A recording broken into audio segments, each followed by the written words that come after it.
House of the Dragon Season 2 has been extremely divisive amongst the fanbase, and there are some things that I need to address before diving into my criticisms and commendations for the season. The first major one is, I don't think the season of House of the Dragon is really comparable quality-wise to Game of Thrones' final seasons. And honestly, even seasons 5 and 6. Because even though the Rhaenyra and Alicent stuff is rough from a writing standpoint, there's nothing as overly egregiously bad as something like the entire Dorne subplot. That shit is fresh in my memory, and analyzing that was a painful experience for my devoid of logic video. And the season 7 and 8 comparisons are pretty wild, and if you think the season is that bad, then I implore you to go rewatch those seasons. House of the Dragon has more redeeming good scenes that those later seasons either didn't have or rarely had. This is why I don't flat out dislike the season, because even in the finale, there are a handful of good scenes. It's not a black and white situation of a few bad scenes completely compromising the overall episode into being terrible. So with that discourse acknowledgement out of the way, let's dive into the flaws and strengths of the season.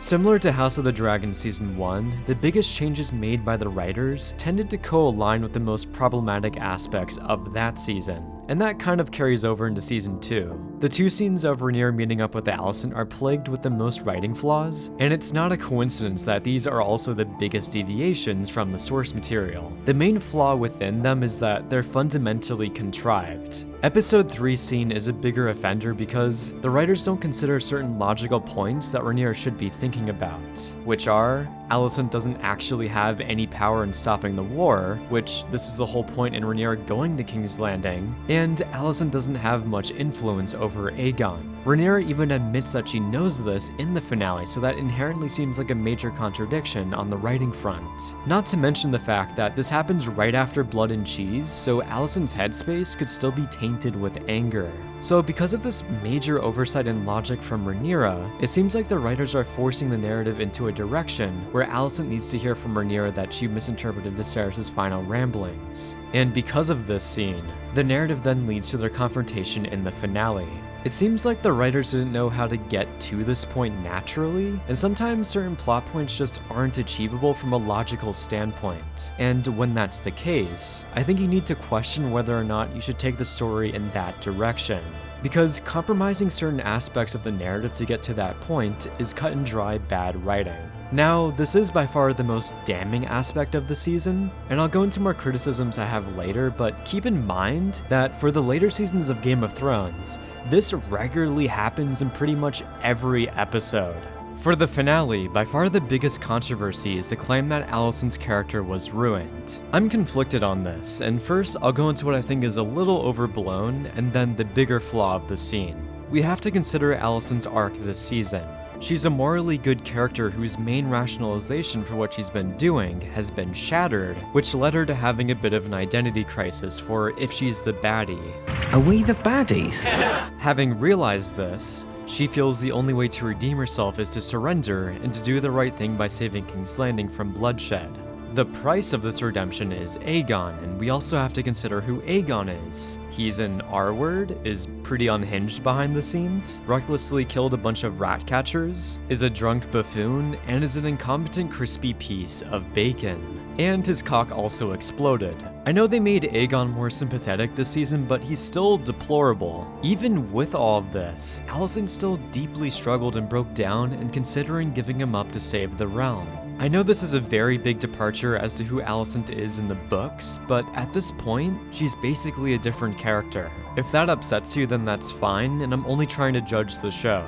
So I don't find it that unbelievable for Alicent to essentially want to just escape with Helaena because she's the only good child she has. It's kind of the moral quandary of, would you still love your child even if they've done countless abhorrent and devilish things? People also compare Alicent to Cersei and their love for their children, which is a wild comparison because of how different they are in that one is a sociopath and the other isn't. So I think the character assassination point is a little overblown. However, the writers insisting on pushing the narrative in this direction is really odd, because it's inconsequential. Aemond and Daemon are still around, so who cares if Alicent gives up Aegon?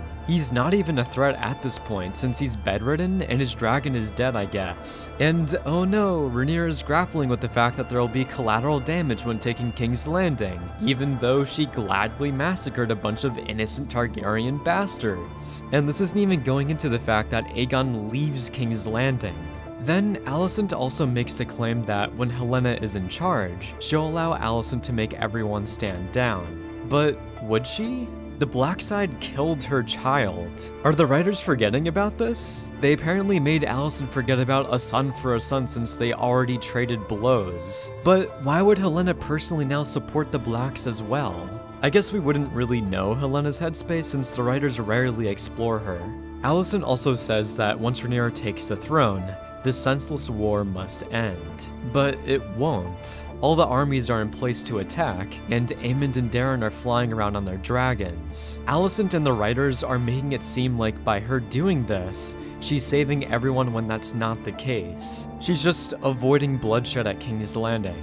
Everyone is focused on Alicent as a character, but the writers completely fail at what they think is a massive climax that ends up being a hollow plot point. Another issue in ending the season with this confrontation is that it comes off as underwhelming because we spend the entire episode talking about taking King's Landing, but we never get the catharsis and payoff of Rhaenyra winning back the throne. That seems like the most logical point to end the season on, and it'll be kind of weird if that just happens in the first episode next season. Along with there being some other puzzling points where the writers withhold conclusions like Rhaena taming Sheepstealer. But at the same time, there are some great moments of payoff like Rhaenyra and Daemon remending their relationship and alliance. It's just weird how inconsistent the writers are with concluding certain plot threads.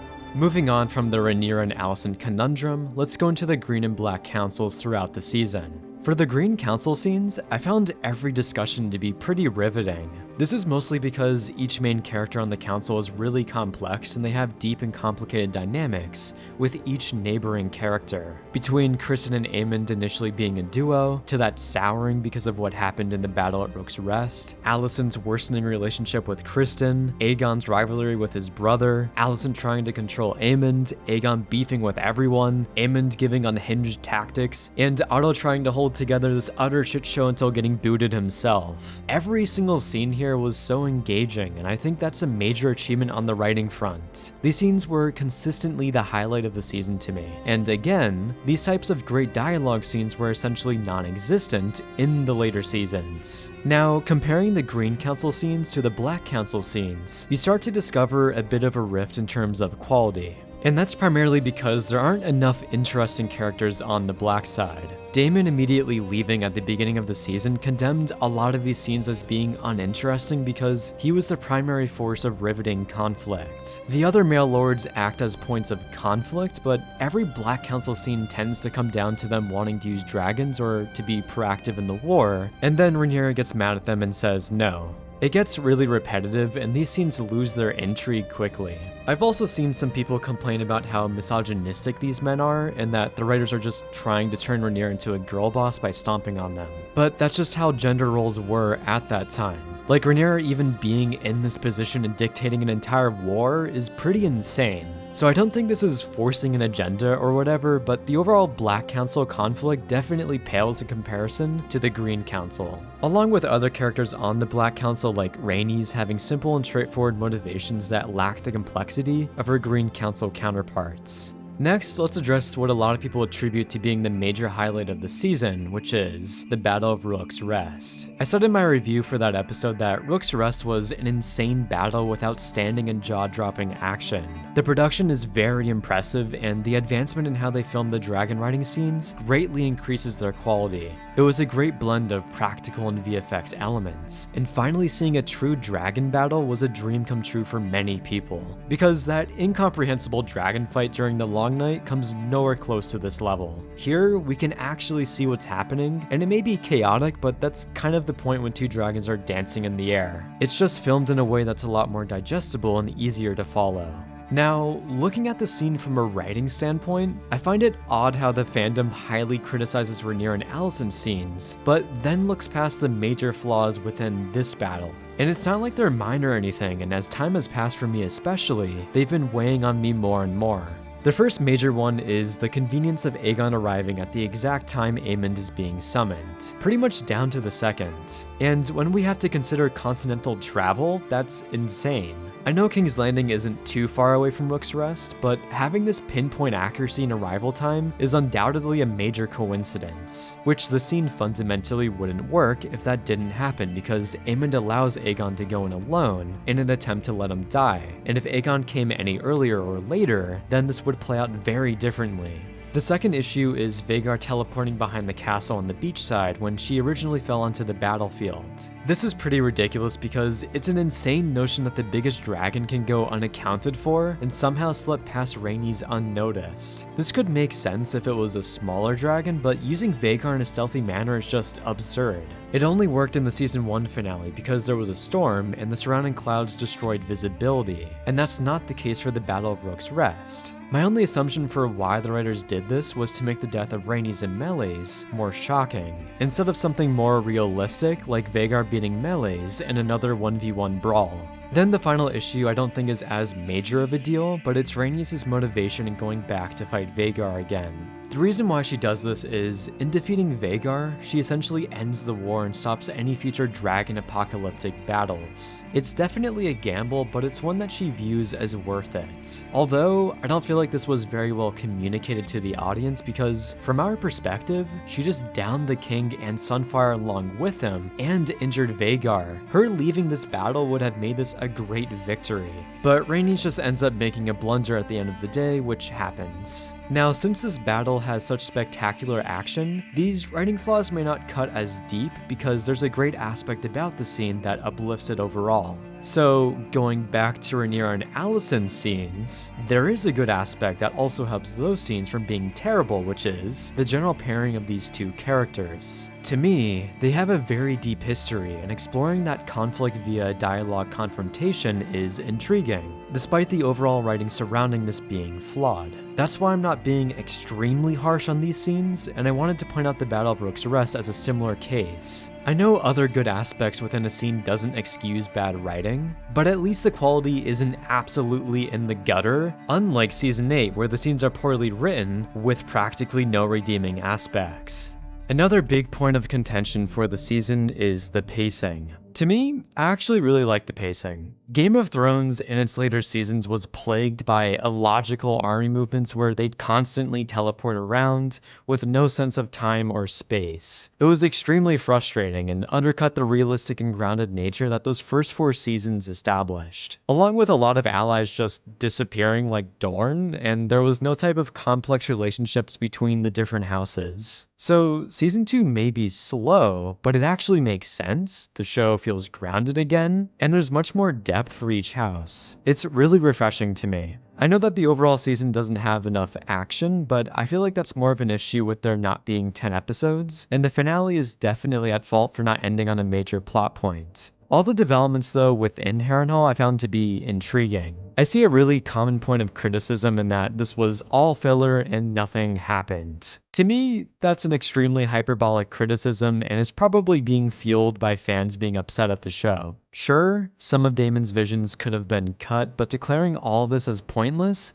is crazy to me. Like, imagine if once Daemon left Dragonstone in episode 2, we then didn't see him until the finale, or the adjusted episode with all the cut content from Harrenhal. We'd lose all of the depth, like the different houses and their more nuanced allegiances, and how they're controlled, and Daemon's arc this season. You would have zero emotional investment in anything here, and Rhaenyra coming back to meet with Daemon would have practically no impact narratively. But I found the taming of the Riverlands conflict to be really interesting, and the added depth of Harrenhal being cursed and infusing Daemon with prophetic and lucid dreaming was an intriguing direction, despite it overstaying its welcome a bit. There's also the great climactic scene of Oscar Tully bringing all the lords together into one combined force through intelligent political maneuvering. This scene fundamentally wouldn't work or would not land as hard without all the build-up before this. A lot of people want action, but this type of scene is pure Game of Thrones. Betrayal, complicated political allegiances, clever dialogue, and captivating characters. And it's not like we didn't get any action in that episode because the dragon taming scene was really good and had an extremely impressive oneer. Zooming out though, and looking at the overall season for pacing, there are definitely scenes that you can condense, cut, or have it happen off screen potentially. I think episode 8 is actually the biggest offender of this, even though everyone was complaining about that in episode 5. In episode 8, there are a lot of redundant scenes like Rhaenyra's 3 separate instances of wandering around the mountains, and Rhaenyra talking about striking King's Landing to every character in the show. This isn't as extreme in other episodes, and I feel like these especially stand out more because it's the finale. So while the overall pace for season 2 doesn't bother me that much, and in some instances can be a great positive, it did need to be faster given that we only had 8 episodes. This pace would be much more justified with 10 episodes instead of 8. Also, the reason why they went from 10 to 8 episodes has some conflicting reports, but just from a writing standpoint, it feels like the ending montage was so cobbled together narratively that it seems like they intended to have 10 episodes. So my main prediction is that it was probably budget cuts, or they couldn't get a proper budget increase, and this makes me concerned for season 3 considering that they're going to have to cover a lot of battles. Can the Treasury bear such expense? There are different points you can point to as potential pieces of evidence, and one that seems suspicious is the creator skipping Aemon destroying Sharp Point. That's a pretty major thing for his character to do, and acts as by far the most evil thing he has done. However, that happens off-screen while we get 3 scenes with Thailand. That gives me the impression that they hit a budget limit, but it's speculation at the end of the day. One thing I want to bring up for the season's review is that each episode tends to have some pretty major highlight scenes that are great. This is why I've been pretty positive for each episode review, because on an episode-to-episode basis, season 2 is good, and you only start to notice the flaws of the season when looking at it from an overall season perspective, besides the obvious standout scenes with flawed writing. But on a consistency basis, the batting average for scenes I would classify as good. Some of my favorites are Blood and Cheese. I know it could have been better, but that doesn't detract from the scene's quality. Rhaenyra and Daemon's explosive confrontation is probably my second favorite scene in the show. Otto's dismissal was engrossing. Daemon's first foray into Harrenhal is incredibly tense and atmospheric. The brief run-in with Moondancer was a nice spike of sudden action. The Battle of Rook's Rest is definitely fun, despite my grievances with the writing. Any scene with dragon taming is exciting, even though we tend to know the outcome. Oscar Tully is a Chad, and Rhaenyra meeting back up with Daemon was simultaneously tense and emotional. I think the worst the show does outside of the problematic aspects is that some scenes are just fine since there's a lot of build-up and development. This may especially be worse for some people because going into season 2, a lot of fans were hyped at the prospect of receiving a ton of action and battles. So when we instead didn't really get that, I feel like this especially upset the fandom when the scenes and episodes that we received weren't actually bad. And we will eventually get to the battles, unless if they skip some, which will be unfortunate. I also wouldn't be surprised if the frustrations people have tend to be exacerbated by the fact that we have to wait 2 years for season 3. I feel like that's something you have to detach yourself from, because the question then becomes, will this finale be anywhere near as bad as it currently feels if you could then move on to season 3? If that is the case, then it seems like the hate season 2 is receiving is partially out of frustration that we aren't getting more until later. And I'm not trying to downplay the ending being disappointing, because fundamentally from a plot perspective, I think that's valid. Before analyzing the characters, I should probably address the major change of Rhaenyra being bisexual. So it's been revealed that this kiss was actually an improvised moment between the actors, and when I immediately heard this, I knew that this kiss would not come back up again. Which is because of the fact that the season was filmed during the writer's strike, so Ryan Condal physically couldn't make any changes to the scripts while filming.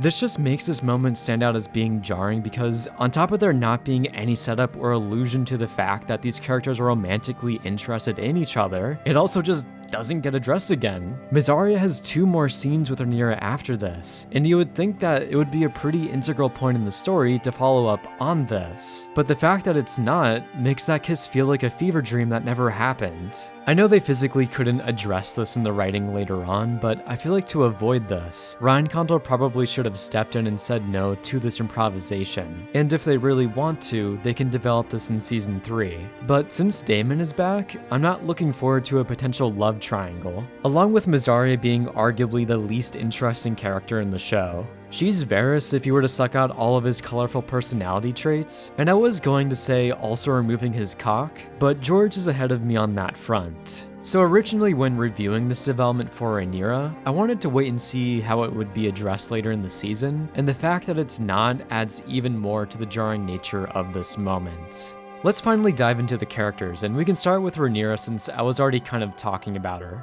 Rhaenyra in the beginning of the season is immediately puzzling because she goes from a state of immense rage, and then that instantly dissipates. The beginning of the season sets up a really interesting direction for her in which she'd be more driven by revenge. This had exciting implications, and the future of the show, because of this, was going to be more unpredictable given her fractured mental state. A part of why I love House of the Dragon is that none of these characters are really a straight protagonist. They're all flawed, but the fact that this point is immediately backtracked or undone is disappointing. It essentially plays into the notion that the writers are trying to scrub Rhaenyra of any major faults. Great and justified internal flaws that have to be overcome is essentially the recipe for creating rich and captivating characters. Having Rhaenyra deal with this in the first half of the season in which she conquers her rageful state because it's impacting her ability to make thought-out decisions and being a good leader would be a great arc.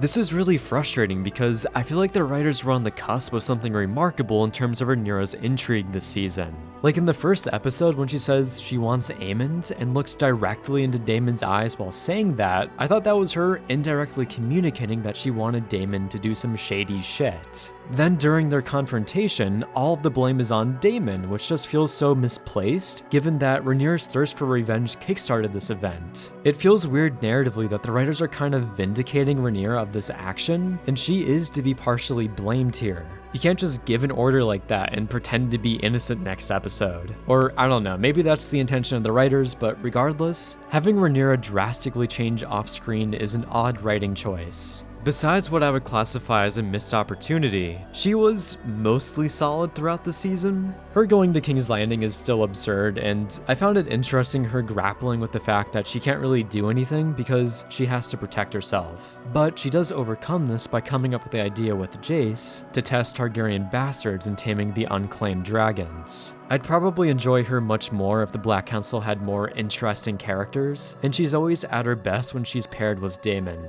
So now that they're back together, I'm excited to see what they get up to in Season 3. The primary standout character this season, though, is definitely Aegon. Aegon goes from a character that no one really liked, and most people hated, to being universally loved. That's insanely impressive from a writing standpoint, and even an acting standpoint. The writers imbue him with so much sympathy, but at the same time, they don't let up on his overall flawed nature. He's simultaneously incompetent, but he's also genuinely trying to be a good king. He's pretty crazy behind the scenes, but hey, who wouldn't be with Allicent as your mother? And he can be cruel, but he did just lose Jaehaerys, just like Rhaenyra losing her son. Aegon oozes likability this season, and he probably has just as much complexity internally as Daemon now. His complexity skyrocketed, and this was all communicated flawlessly by Tom Glenn Carney. He was the standout for acting this season, and his reaction to the death of his son was an incredibly captivating scene. It is saddening that he was bedridden for half the season, but just his time in the first half alone makes him one of my favorite characters this season. I'm really interested to see how he comes back into the narrative in the future and how he changes as a character. The next major character of note is Daemon Targaryen. This is one of two characters this season that has fans divided on whether or not they liked his direction.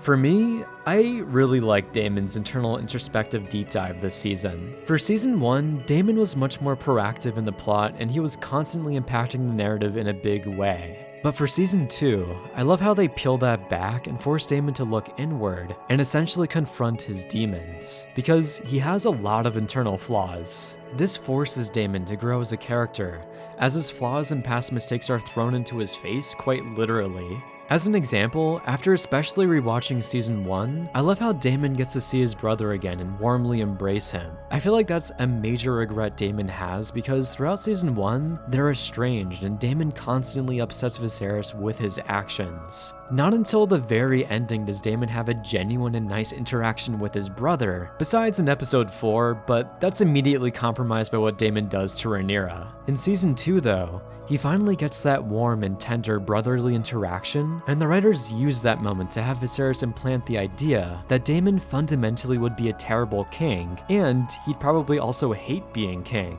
Daemon is obsessed with the idea of the pursuit of the throne, and loves that challenge and enacting violence and revenge on the Greens. This season also especially highlighted how bad Daemon is at general politics, and overall not considering the wider implications of his actions. So Daemon slowly coming to this realization and finally resubmitting to Rhaenyra was a great character arc this season. I find it the most compelling, in fact. I know the Harrenhal stuff is slow, and you can maybe trim down some of the time spent here, but this build throughout the season, and the payoff in the end, I think was definitely worth it. It's just wild to me that so many people can look at this arc and plainly say that nothing happened. That's incredibly hyperbolic, and Daemon has greatly changed as a character. And I haven't even brought up the whole final vision and him understanding the wider purpose of A Song of Ice and Fire, since he rejected that at the end of Season 1.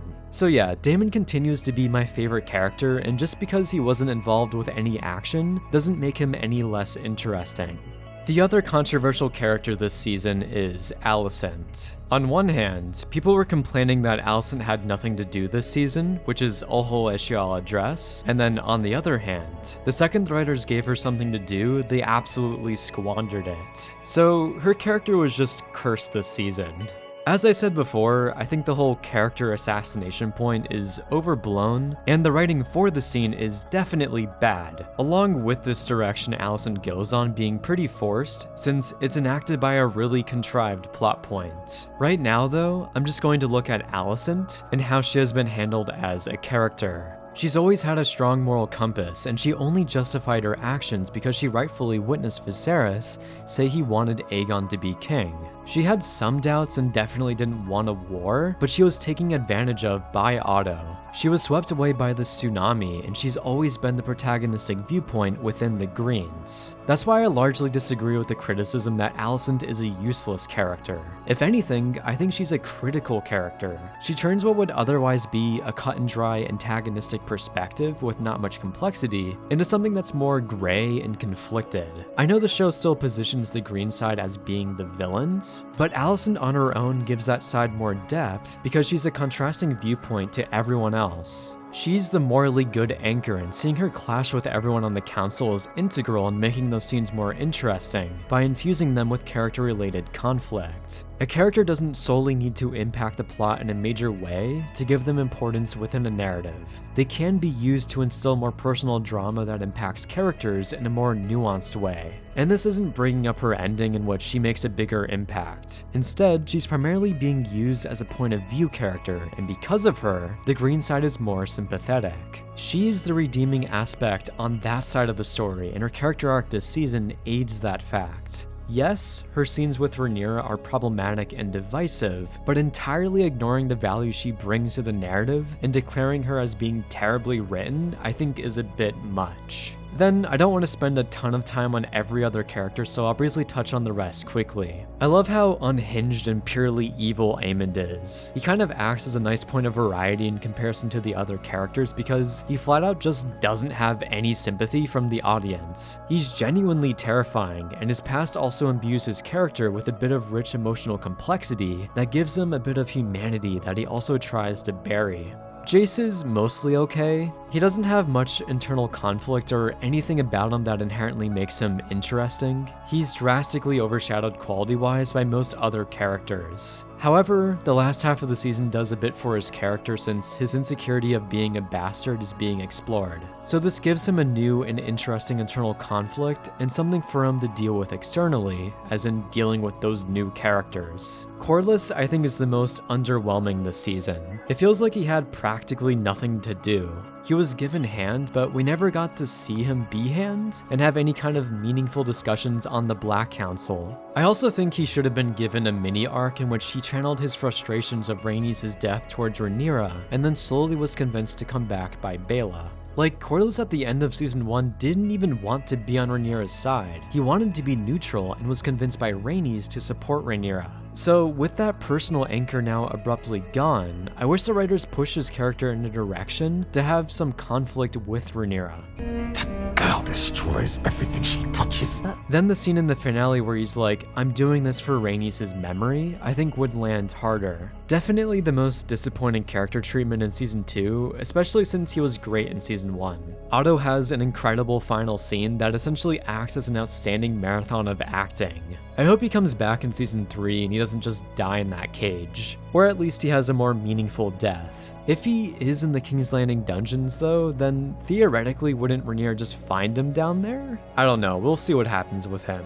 Criston Cole's arc of being an irritable menace turned into a jaded, cynic philosopher is definitely the most surprising arc. He goes from everyone hating him to people now kind of feeling some sympathy for him, essentially getting the Aegon treatment. Gawain isn't given much, but Freddie Fox elevates the material drastically with his acting. Helena continues to be who everyone roots for, and I guess she's basically a walking weirwood tree at this point. Rhaenys lost some of my interest since I think she was at her best when she cared for her children and argued with Corlys about placing them in danger in season 1. She lost a lot of her complexity this season, and I'm not that sad to see her go. I'm more sad for Meleys, if I'm being honest. Blair succeeding and failing to manipulate certain people in the Green Council always made him an intriguing character. Aemond crushing him was iconic, and that then dictating Larys' arc for the rest of the season was really funny. Alan becomes a very internally complicated character in the last episode, and I wish we got this like halfway through the season, so it made Corlys' scenes with him more interesting since they weren't that entertaining.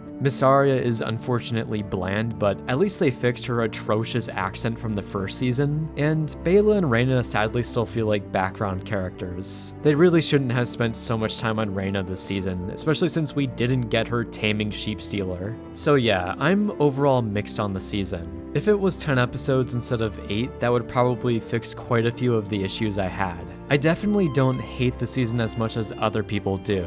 I think there are way too many shining positives throughout the season that you can't ignore, and people declaring this as being on par with the later seasons of Game of Thrones are being overly dismissive of those great aspects. There are moments with bad writing that I pointed out, but it's not frequent enough to compromise the whole season. The average quality of scenes is still pretty good, and I haven't even gotten into all the production aspects. Those are all basically givens at this point as being outstanding. I feel like when season 3 comes out, people will look back on season 2 with much less hate. The same thing is happening with season 1, where a lot of people were heavily criticizing it as it was coming out, but now everyone has cooled down and it's widely regarded as a great season. As an overall season though, I'd put season 2 under the first, even though a lot of the episodes are strong on their own, and the show is still operating in that rift of quality between the first 4 seasons of Game of Thrones and the last 4. I definitely wouldn't be able to make a 50-minute devoid of logic video on House of the Dragon season 2 as I did for season 5. Thank you for watching, and I'm sure the discourse will be very spicy in the comments. As always, my Letterboxd, Discord, and Patreon are in the description. Hey, we have a new Patreon in the tier of me shouting them out. So thank you so much to Sarah Wandrie, and of course, thank you as well to my longtime top patron, Logan Farmer.